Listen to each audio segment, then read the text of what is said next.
คือขั้วเพราะว่าเดี๋ยวตอนแรกอีน้อยอีเพราะว่าเล่นได้เลย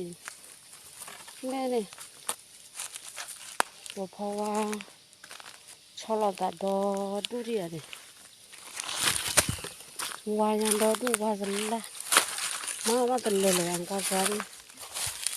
คูดแก่เลยแบบเราบุญเลยอะไร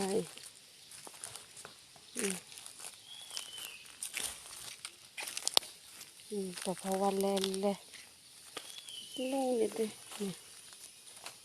นู่นนี่เพราะว่าเล่นเลยล่ะแล้วแต่ป่าหลุดแต่อุดดูไม่เตียงไงเอ้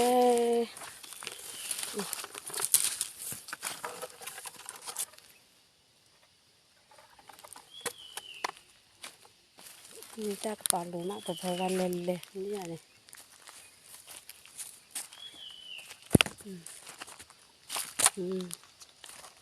นู่นนี่ว่าเดี๋ยวดูเดี๋ยวเราขอดอดูคู่มาเกลือวะพ่อหิมะ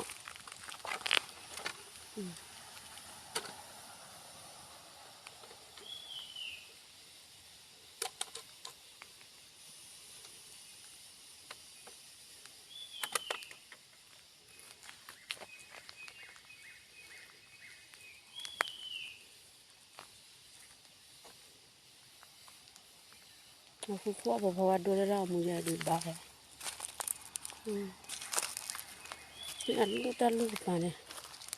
ดอดูพลาจุลญาวาเล่นเลย